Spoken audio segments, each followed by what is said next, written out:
Today, Mathew Hulbert joins me. Matthew, welcome to the podcast. Hi, Jamie. Great to be with you. Thank you.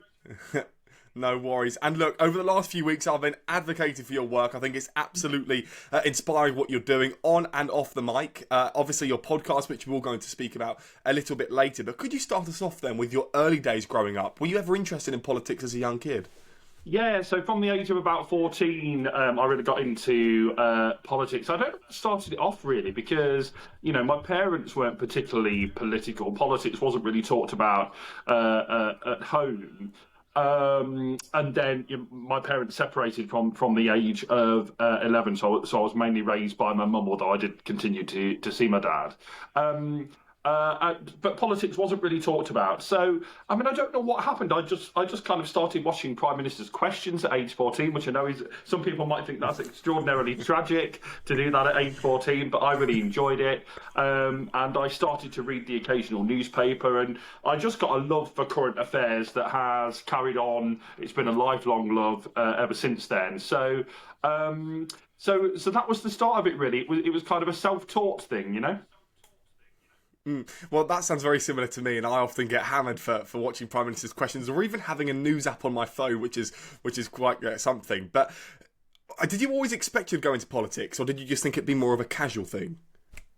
Yeah, again, not really. I didn't know anyone who'd stood for office or been a councillor or anything like that at that time. And in actual fact, I didn't end up going formally into politics until I got elected to Hinckley and Bosworth Borough Council here in Leicestershire when I was 31. So, often people enter politics actually quite a lot younger than that.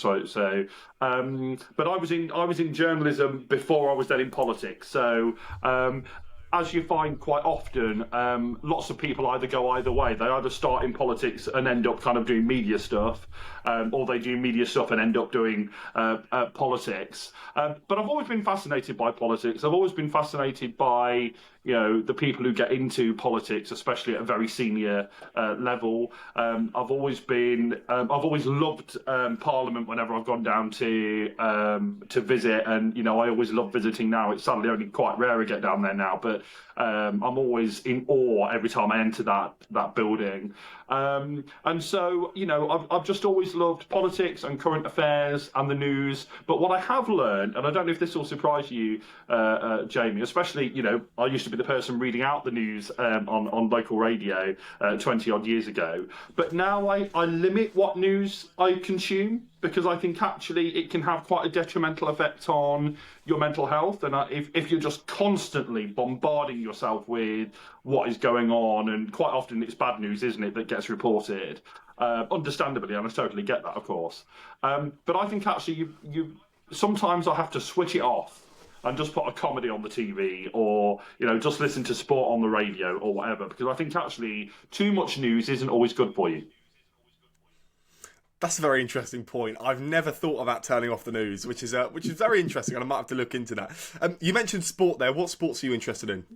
Now, I must admit, I've never been good at playing any sport. I guess I wasn't bad. You won't believe this now, because I've gained quite a lot of weight since then. But back in my more live days in my youth, I used to be quite a good swimmer. But that was it. I never pretended to be into football or anything. Sad to say, because I know you're a big football fan. But I love it. You might find this weird, actually, but I really love sport on the radio. I think it's so exciting. I think the commentaries can be... I know it means you're not physically watching it, but I quite like...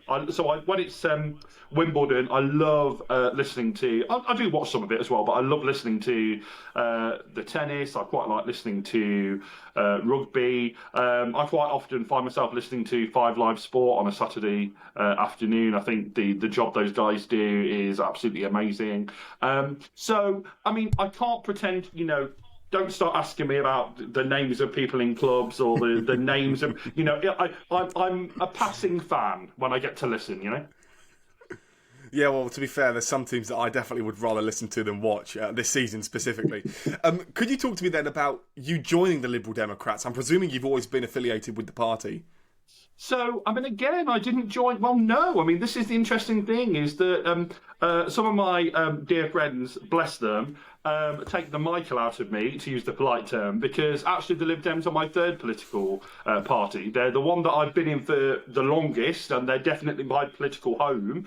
And short of the party advocating something really bad, I can't ever foresee me leaving the Lib Dems. But actually, I was in Labour first. So when Tony Blair became, so basically, as I say, I started watching Prime Minister's Questions from the age of 14, and I hated the Conservative government of that time, the John Major-led government. Actually, I have quite a lot of time for him now as a former Prime Minister. I think he's very wise, but I absolutely hated the government that he led. I'm from a working class background, and I really felt that the Conservatives didn't govern for the likes of me or my family or my parents, at all. They governed for the high end of town. And so I knew that I wasn't a Conservative from a young age. And then here was this dynamic young guy called Tony Blair leading the Labour Party. And, I was swept up in all of that, New Labour, New Britain, and all of this. Sadly, I wasn't quite old enough to vote in the 97 election because I was 17. Obviously, now I would have been because they're bringing in votes at 16. But I wasn't old enough at the time, which I was very saddened about. But I joined Labour as soon as I turned 18.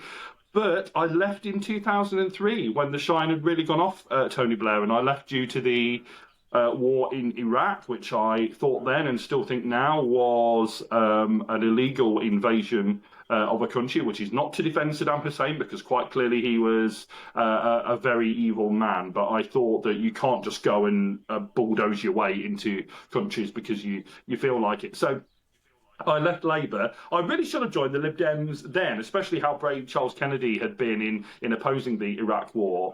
But I didn't. And a few years later, actually, because I really liked, and I still have a lot of time for Caroline Lucas, the first Green MP. So for a while I was in the Greens, and they were perfectly nice people. I think they were a bit more moderate Greens at the time than they are now under Zach Polansky. But I met some lovely people in the Greens. But to go to a local meeting, I had to get the bus and go all the way into Leicester. That was my most local meeting of the Green Party at that time.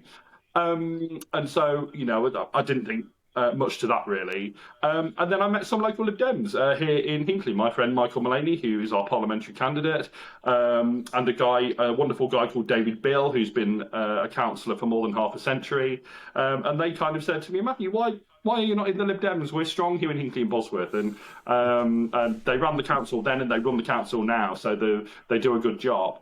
I looked into the Lib Dems. I realised that my politics aligns with theirs. I'm of the broad centre left mostly on most things. And so I joined the Lib Dems. But as I say, that wasn't until March 2010 when I was 30, and then I got elected on Hinckley and Bosworth Borough Council the following year. Which we will go on to speak about, but I feel like with the Liberal Democrats, as you've gone to allude to before, they can be named as quite a boring party. No one quite understands if they're left, if they're right. I mean, you just said that you personally are more centre-left.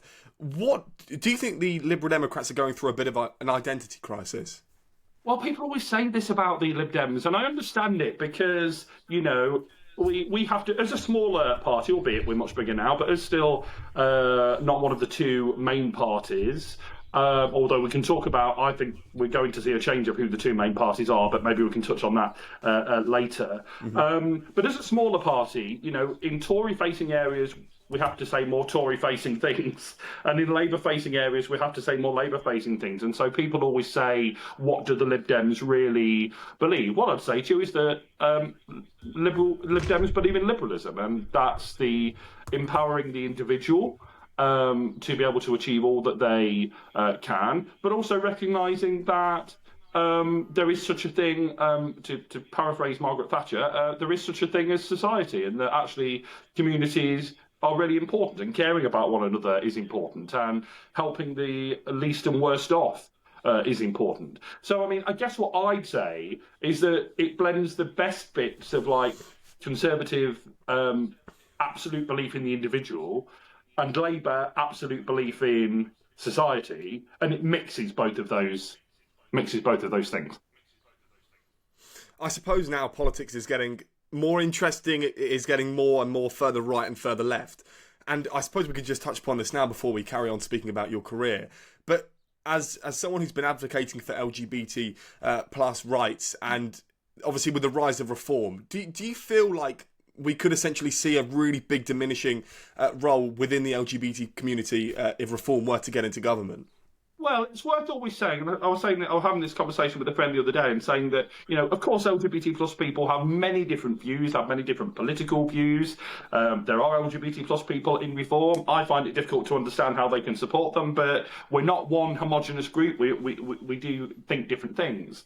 But I personally, of course, think that reform are a threat to the rights of people like the LGBT plus community. I mean, the very fact that here in Leicestershire, so reform got in last year as a minority here on Leicestershire County Council, and the first thing they did, they weren't worried about adult social care or schools or any of these big things that they run as a county council. Oh no, what they were bothered about was laying down a law that said that the pride flag couldn't be flown at County Hall.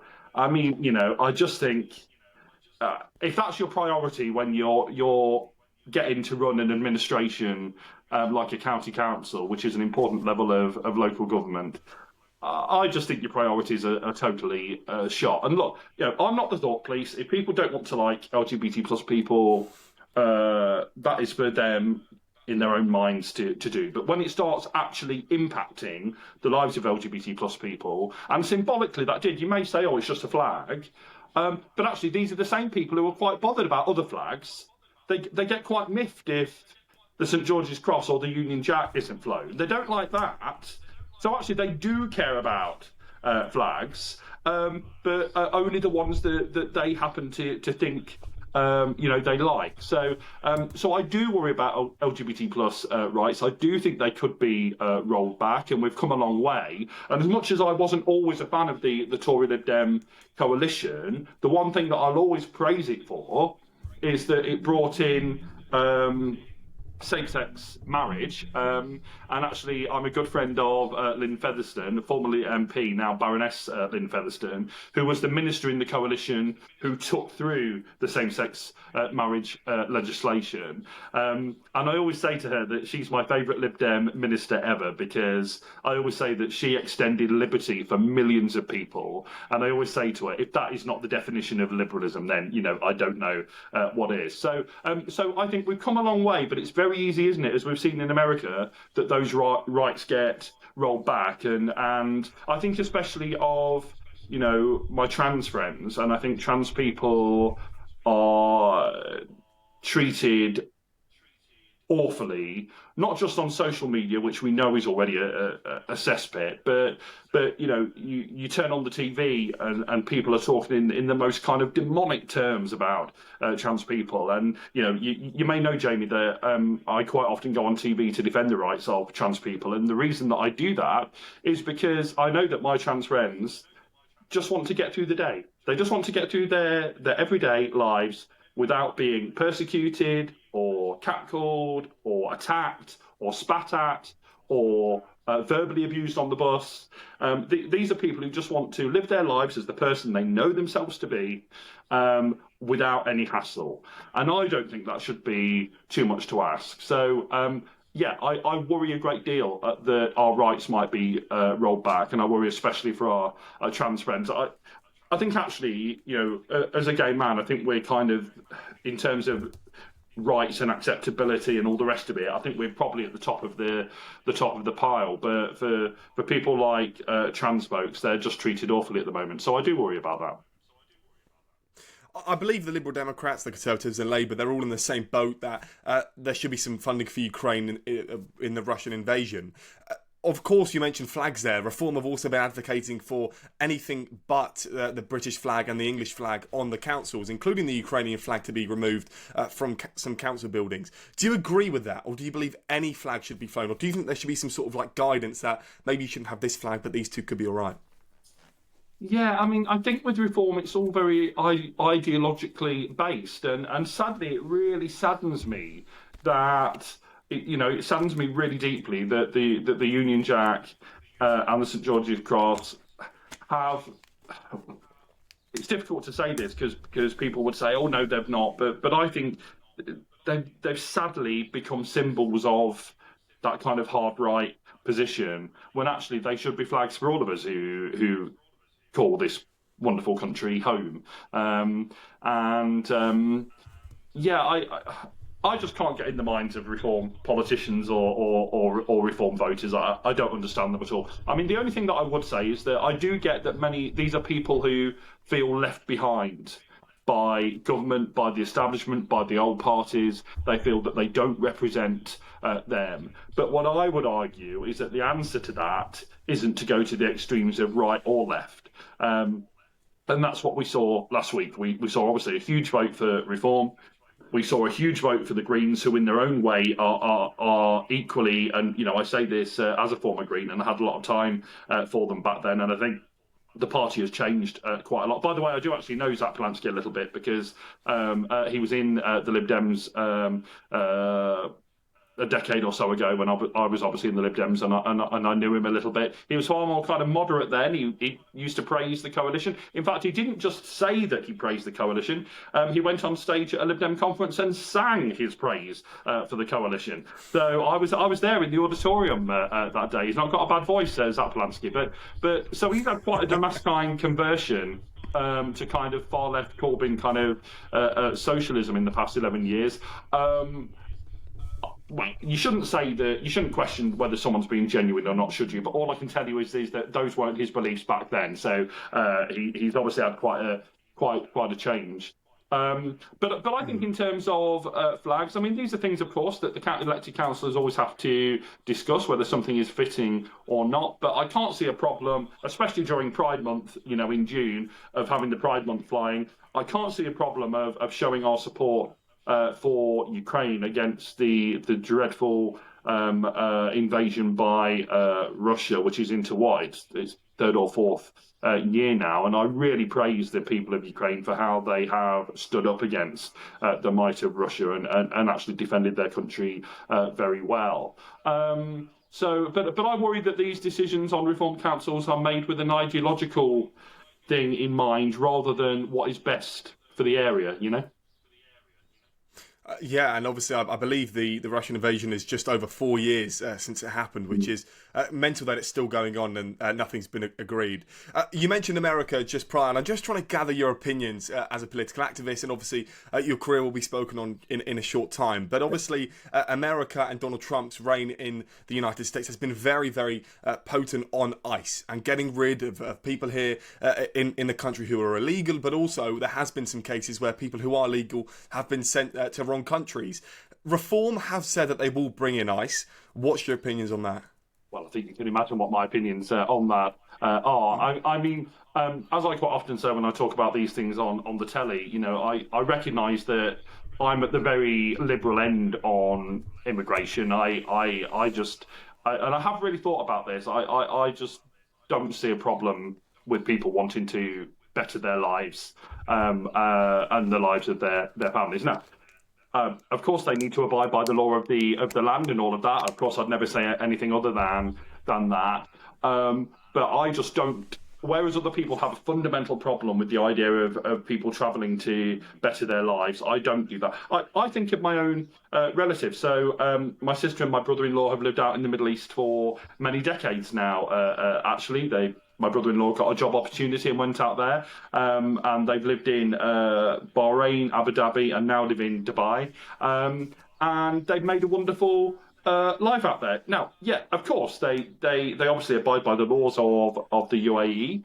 But, for example, all these decades on, they don't speak Arabic, and yet we demand of people who come here, reform, etc., demand of people who come here that they must learn English. So I think we have kind of two classes of people. I think, it's all right when we go and live somewhere if we don't totally assimilate, but people who come here must do this, that, and the other. I don't like that very much. I think as long as people are abiding by the law and being peaceful and keeping themselves to themselves, I've no problem with that. But I do accept, Jamie, that I'm on the very liberal end of these things, which makes it interesting when I go on, on Talk or on GB News or whatever. We have some. I mean, it's always very good natured, I have to say, because some people say to me, we'll probably get into this, Jamie, but some people say to me, "Oh, how can you go on these channels?" But I'm always treated very well, and we have a good, robust debate, and they're very, they're always very. They always say to me, "Look, Matthew, we appreciate it can't be easy for you to come on and make an opposing view to the kind of the editorial line of these channels and what their audiences believe." But I'm always treated very well, and I really enjoy it. But also on your own podcast, you had a debate with someone from the Green Party the other day I saw, and it was all in good nature. I mean, I think it could have been taken quite personally, but everyone just seemed to be just, getting on with it and understand politics is politics. So you decided to run in 2011 in May, and I want to understand why you decided to run, because before you were telling me that politics was an early thing for you. Well, so we're just missing out a little bit of something before politics. So I was in journalism before politics. So I was the first in my family to go to uni. I studied broadcast journalism at Nottingham Trent. Absolutely loved my time at Trent. I think then as now it's just about the best broadcast journalism course in the country. So I was very lucky to get on it. Loved my time at Trent. I must admit, looking back on it now, I could have concentrated more on the actual course that I was doing then. I was loved doing the student radio, and I wrote for the student newspaper, and I was having a great time. And I liked the course, but the truth is I could have focused more on the actual course. I ended up coming out with a 2-2 when really I think it should have been a 2-1. But loved my time at Trent. It was fantastic. And then so graduated, and then a friend of mine who I started on the hospital radio with on the same day in 1997 when I was 17 and he was 16, my friend Daniel Bruce, here in Hinckley. He didn't go the uni route. He got a job in the local radio station here in Hinckley, Fossway as it was then. It's now Foss 107. And actually, by the time that I graduated, he'd risen up the ranks and he was news editor of a radio station in Stratford-upon-Avon called The Bear 102.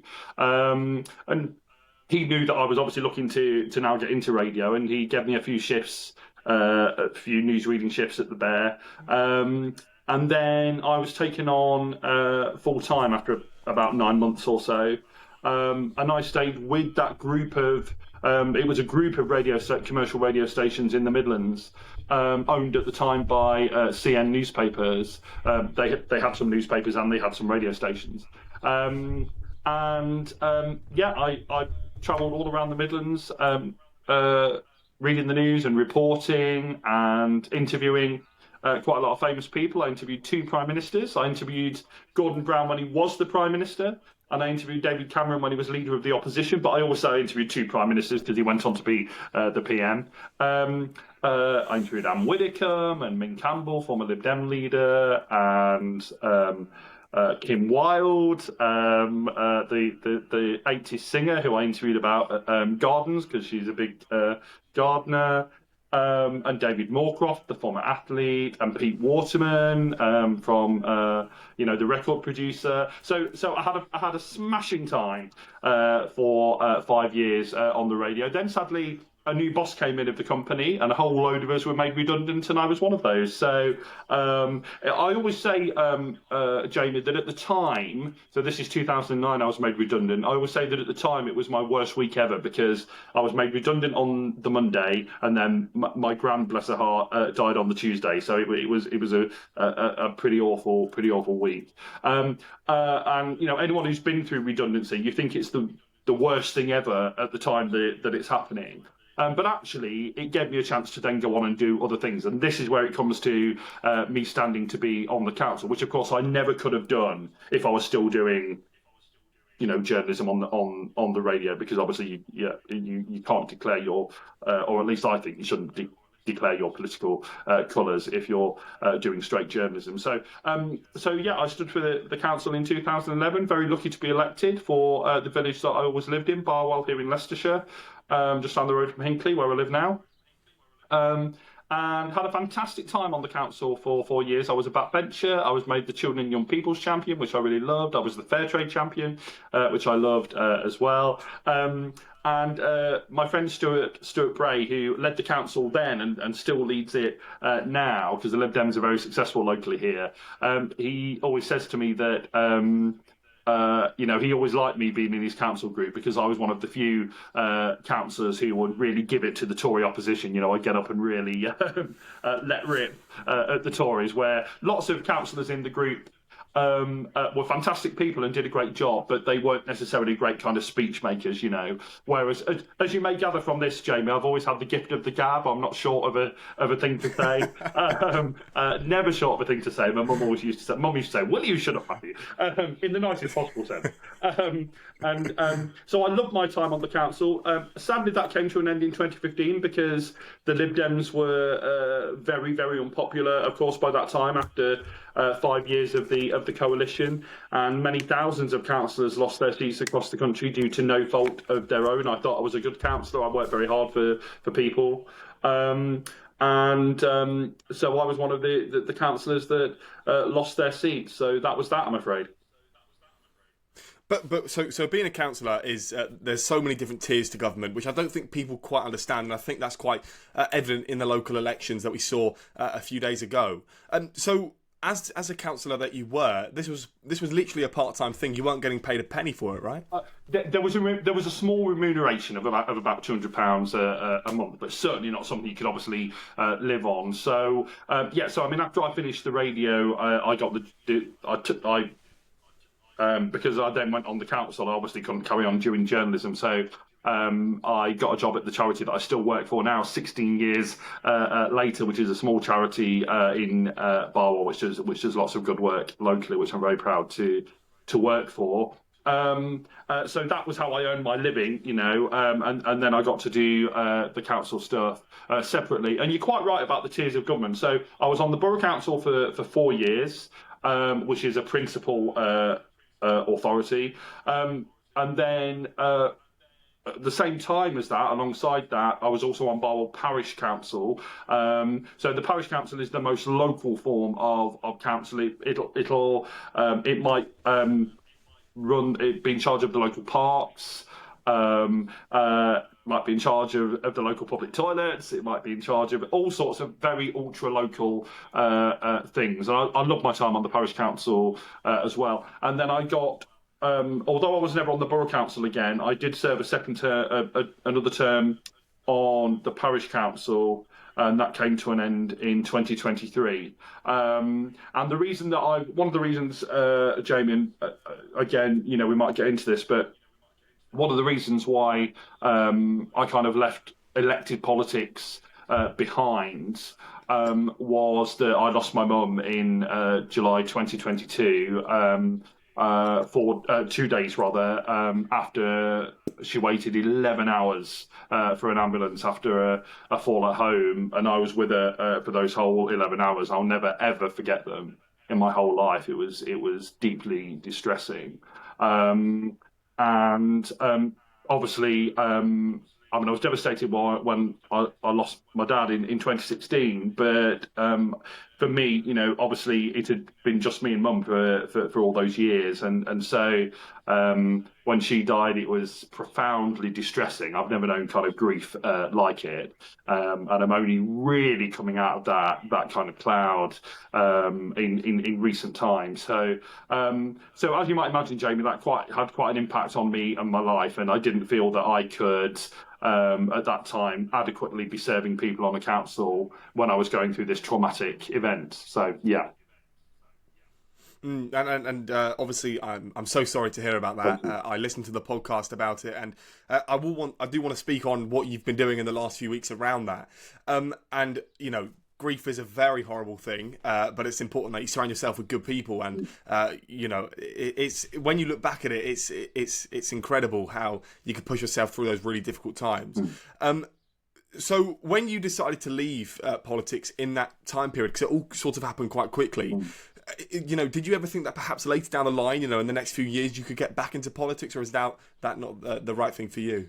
Well, look, I mean, I'm still quite young in terms of councillors. I mean, albeit that I'm now 46, so very, very middle-aged. Lots of people don't get into elected office locally until they're in their 60s, 70s, sometimes even 80s, and so, look, I'd never say never say never, but I mean, in actual fact, there won't be a borough council to be elected to because of blooming Labour's local government reorganisation, the borough council is going, which I'm really saddened about. Not just because my party does very well in terms of being elected to it, but actually the borough council. And you may say, well, you would say this, wouldn't you, Matthew? But they run a very good borough council. They put on lots of extracurricular activities for the people here in Hinckley, which they don't have to do. It's not part of what they have to do, but they choose to do it because again, it's about creating a proper community.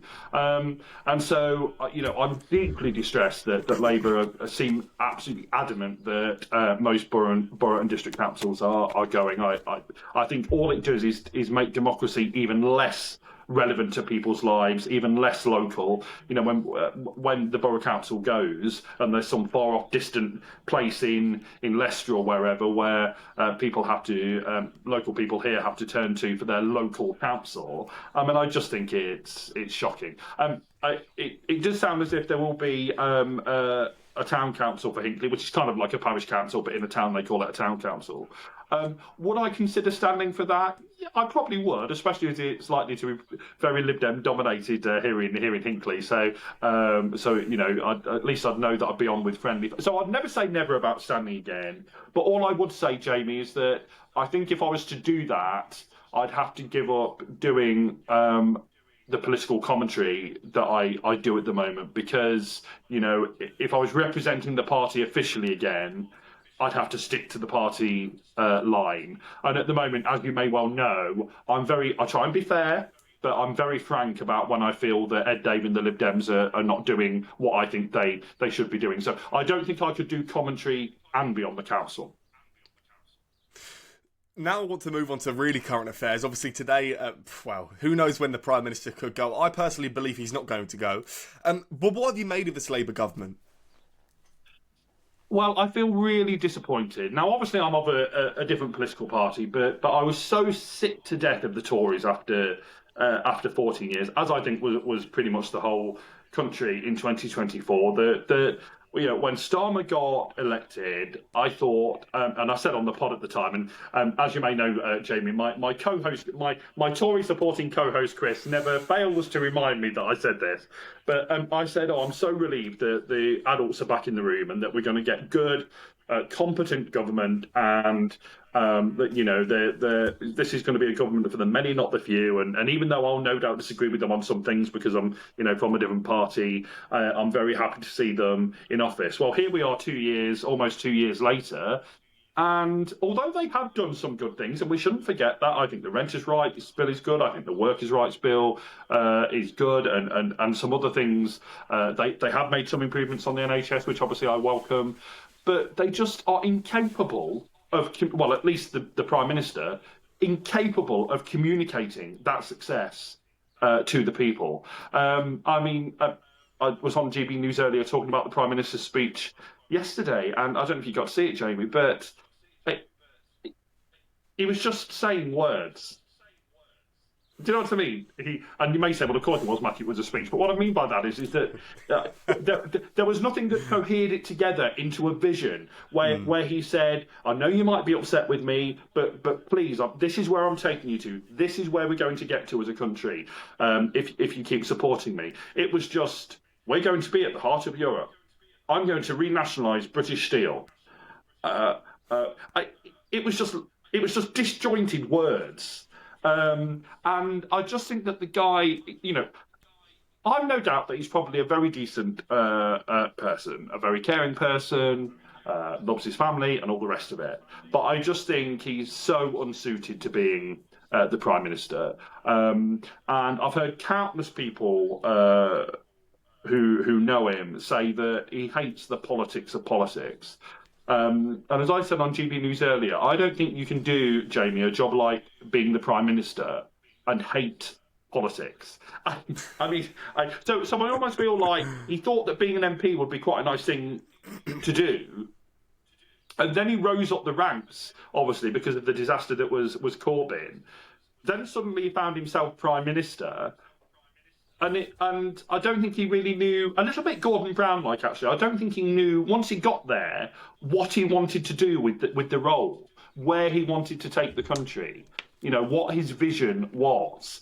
And so I think lots of people, the Morgan McSweeneys of this world, etc., got in his ear and said, do this, do that, do the other. And Keir was like, oh, right, yes, I shall do that. So I just think he's wholly unsuited to being PM. Whereas now, and I have to say that I mean Wes Streeting is to the right of my politics, but I think he has political skills and communication talents in a way that Keir Starmer doesn't. And as you may know, I recently, along with my campaign colleagues from Just Treatment, recently met with Wes Streeting at the Department of Health. And it was kind of really interesting seeing him up close. I mean, he's a very smooth operator.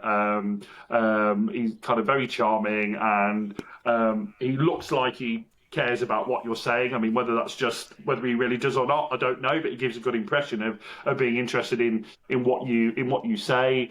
And obviously he showed great concern for what had happened to my mum and all the rest of it. So I mean, so I personally think, obviously we're recording this on the day that there's all of this drama in Downing Street about is Keir Starmer going to go, is anyone going to challenge?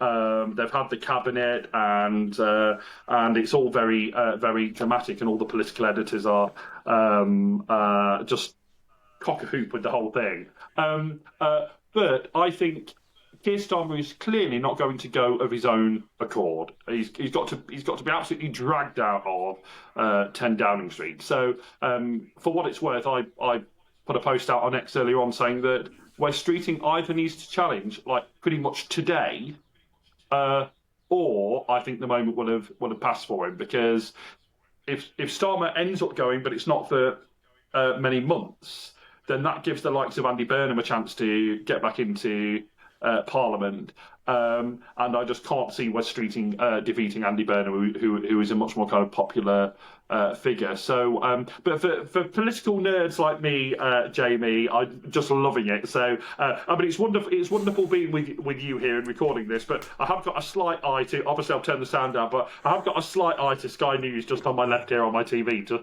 try and keep up with what's going on. Well, you said the other day that there's been so much, it's been so hard to keep up with everything. But I suppose in an ideal world, everyone is asking for a general election, which is never going to happen. So for you, should Keir Starmer resign as Prime Minister, and who should take over at the helm? So yes, he should resign as Prime Minister. I think there's nothing that he can do to regain the trust of the British people. And as you may have seen, I said on Political Frenemies this week that, actually I think it was on the bonus ep, that I can't believe that just 2 years, not even 2 years ago, I mean, we're not even at the 2 year mark, right? We've still got a couple of months before that. He was elected, and this government was elected with a massive landslide, albeit I have to say on a very small share of the vote. And of course, as a Lib Dem, I'm always going to advocate for proportional representation. Seats should represent votes, and we don't have that at the moment. I mean, this government on only 30% of the vote got this whacking, stonking majority. So I mean, I'm obviously going to point that out. But nonetheless, under the current system that we have, they got this massive majority. And here we are, less than 2 years later, and Keir Starmer has. I can only put it to you this way, Jamie. It was like him and Rachel Reeves and some of the others seemed to set out to annoy every single different kind of group of, socio-economic and demographic group of people. It was like, right, we've upset them, so that's lovely. Right, now let's move on to the student. We've upset the older people. Now let's move on to the students. Now let's move on to small businesses. And I mean, it was just, the people advising ministers are supposed to be the great big brains of our age, politically astute and wise. And I just wonder who on earth these people are and if they're worth the salary that they give him, because I think, but ultimately, Keir Starmer has to take responsibility. He is the person in charge. And as I don't agree with Margaret Thatcher on much, but she was quite right to say that advisors advise, but ministers decide. And that is how it works in our democracy. And that's what I've really not liked, Jamie. I've not liked the fact that despite constantly saying, Keir Starmer, that he takes responsibility for the Mandelson thing and all the rest of it, actually, he didn't take responsibility. He threw his staff members under the bus, and especially Ollie Robbins, this guy from the Foreign Office, who was basically just doing his job. And so actually, Starmer hasn't taken responsibility. And over the past couple of days, you will have heard him, Jamie, on the news say, "I take responsibility for these losses that Labour has suffered." Well, how has he taken responsibility? How has he taken responsibility? He's still there. So he says he mouths the words that he knows he needs to say, but there's no action that follows it up. And I think it's inevitable now that he'll go. Will it be today? Probably not. Will it be this week? Maybe not.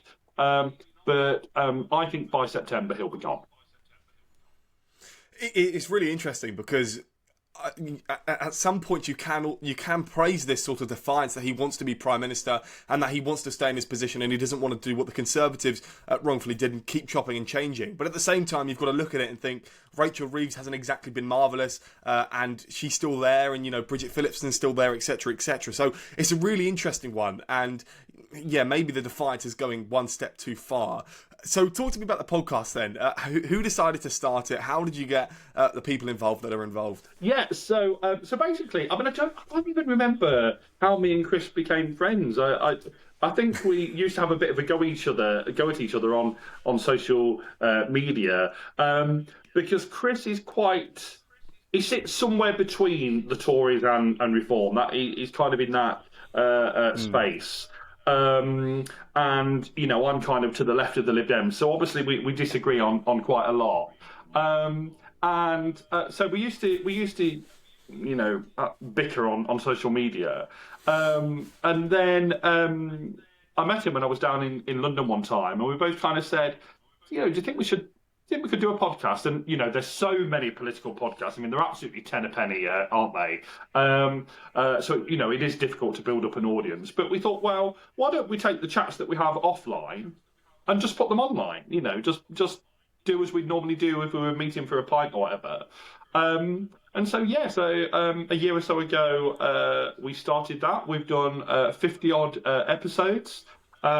We were very fortunate in the early days that Ian Dale from LBC, who I know a little bit, agreed to come on, and Peter Cardwell from Talk, another great guy, agreed to come on. So we were very fortunate with that. And as you may know, Jamie, I mean, I always say on the pod, and I think I'm right in saying this, that I don't know of another political podcast that has such a range of guests from right across the political spectrum. We've had, albeit it's not been for a while, I must invite him back on, but we've had someone from your party on, which is pretty left, right? We've had Russell Quirk from Reform on. We've had Greens and Lib Dems and Labour people. Anyone from Restore? Well, not yet anyone from Restore. I think that would be quite interesting. One more. If someone from Restore wants to come, I always say, as long as we always say to people, yeah, you might be from a party, but if you're not prepared to, where it's warranted, criticise that party, we'd rather you don't come up. We don't just want party talking heads, We don't just want to be fed whatever the line is on everything. So yeah, we understand that most of the time you'll be loyal to your party, but we only want you on if you're prepared to say on this it's wrong. And this past week we had our election special, which I really enjoyed. So me and Chris, but also my dear friend Andy, who's a Lib Dem YouTuber, and Daniel Laycott from the Greens. And you're quite right; it did get a bit.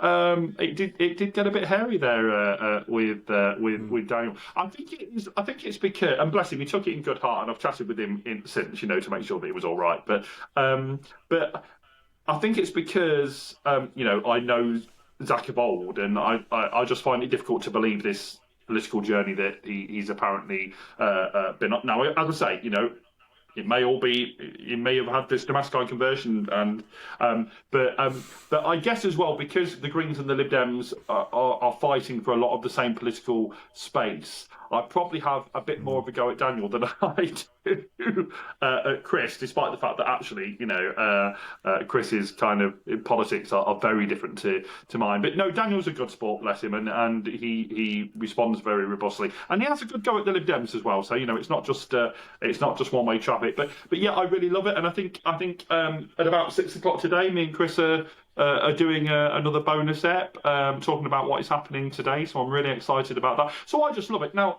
I'll be honest with you. Is it easy to build an audience? No, it's not. Do we get massive numbers? No, we don't. But especially for the longer versions, we do quite well on the on the shorts. When people are doing this on their phone the whole time, we do quite well with that. For the longer versions, yeah, it's more difficult to build a big audience. But like me and Chris keep saying, as long as we enjoy recording it, as long as people are finding it and enjoying it, we'll carry on. Well, look, over the last couple of days, I've been going on the nightly walks now. The summer's here, and I've been tuning into the podcast, and it's been really interesting to hear everyone's debates. But you are right there. Chris definitely enjoyed those debates on that the other day because he didn't get involved. He wanted to watch from the side. I said we'd speak about it, so I think it's really important we do. You mentioned Wes Streeting, and obviously the recent meeting you had in regards to NHS waiting times, and obviously with your history with your mum. How did the meeting come about? Because I know that you said that you had spoken to him before, but then you arranged a formal meeting that took a bit more time than you would have liked. Yeah, so I first met Wes back in 2022. So a matter of kind of weeks or months after what happened to Mum happened. And he was the shadow health secretary back then. And I'd arranged a meeting with Daisy Cooper, Lib Dem deputy leader, and at the time our health spokesperson. And thankfully, via Ian Dale from LBC, bless his heart, who knows Wes a bit, he said, I'll obviously need to ask Wes Streeting first. He said, obviously, but he said if he agrees, I'll let you have his contact details. So actually, this sounds terribly kind of naff, but I have actually got Wes Streeting's kind of phone number, and obviously, I'm very, very rarely in touch with him because he's a very busy man, and I don't want to abuse that privilege. But yeah, so I was able to be in contact with Wes Streeting, and on the day that I went down and met Daisy Cooper, I arranged to meet him as well when he was Shadow Health Secretary, went for a coffee and talked about what happened to Mum, and he bemoaned the Tory government of the time, and et cetera, et cetera. So anyway, so that was a good meeting, and I was very thankful for him agreeing to that. Then obviously Labour win the election, and suddenly he is the health secretary. And by this point, I was doing a lot of campaigning with a group called Just Treatment, and they're a patient-led group of people who have sadly been let down by the NHS, but who believe in the NHS as a proper public service. We don't think that, I know some people are saying, the money that goes into the NHS, but actually it's our view that it doesn't get anywhere near enough funding. And we also believe that it's too privatised as an institution as well. So I really love campaigning with Just Treatment. Anyway, we decided that, we wanted to have a meeting with, by now, Health Secretary Wes Streeting, to talk about what we've been through and what we want to see happen in the NHS. Anyway, we wrote to the Health Secretary and didn't hear anything back for over a year. And so, as you may know, Jamie, I think it was kind of last kind of September, October time. Myself and my colleagues from Just Treatment did a peaceful action outside Wes Streeting's constituency office. We didn't expect him to be there, in all honesty. Anyway, there we were setting up, and suddenly out of the front door of his office came Wes Streeting. So, and again, to be fair to him, he could have just got in his car and gone. He did come over to speak to us. I don't know if it was because he recognised me from our previous meeting or whatever, but he did come over and speak to us. And we got him on camera at that occasion saying that he would have a proper sit-down meeting with us. And again, that's taken all these months since then to organise, but we finally had it a couple of weeks ago. And actually, it's quite funny, Jamie. I've been saying to my colleagues that we could have been, depending on what happens with the challenge and all of that, we could have been his final formal meeting with a group of patients as the Secretary of State. So it's quite something to think about. But it was a good meeting. It was supposed to just be 30 minutes, and it ended up being about 50 minutes. He was very generous with his time. Did he agree with everything we were saying to him? No, he didn't. But we didn't ever expect him to. But yeah, I mean, all I can say to you, Jamie, is that, losing my mum, who was the person I loved most in the world, and especially in the way that we lost her, was devastating, and it still kind of impacts me to this day. And I can get very sad about it, but I also have to remember that Mum wouldn't want me to be sad. She'd want me to live my life, to live my best life, And so, sometimes it can be hard to remember that, but I always kind of have her voice in my head now. Come on, Matthew, sort yourself out, enough moping around, get out there and live your life. So I have to remember that. But the reason that I campaign is because she would want me to do that. My mum, although she wasn't political, as we discussed earlier on, she believed in fairness, and she hated seeing unfairness. And she hated seeing bullying and people who were nasty and all the rest of it. And so I know that she would have wanted me to campaign on her behalf. And just to say, Jamie, that I do find it tragically ironic that I'd wanted to do kind of political commentary for a very, very long time, and just even though I'd had my years in journalism, I still found it really hard to get taken seriously or get invited on or whatever. And actually, it was only because I did some media about what had happened to my mum. I did LBC and Talk and some others. That I then got in contact with some of the producers of these programs, and said, I can come on and talk about stuff other than this dreadful thing that has happened in my family. And so kind of 2022, 23, I very occasionally get invited on. And then Chris, bless his heart, who is invited onto GB News quite often to talk about defence. Mathew is a defence expert. He told the folks at GB News, I've got this friend. He's very liberal, but if you invite him on, he'll do a good job, and that was very kind of him. So I started getting invited on onto GB News, and now I do GB News and/or Talk 2 or 3 times a week. So, I feel very, very, very blessed.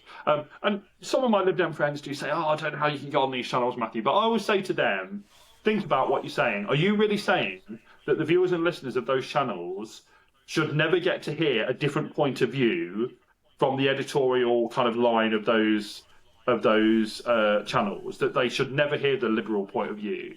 That they should never hear about LGBT rights, that they should never hear about, the rights of migrants. So are you really saying that it should just be an echo chamber?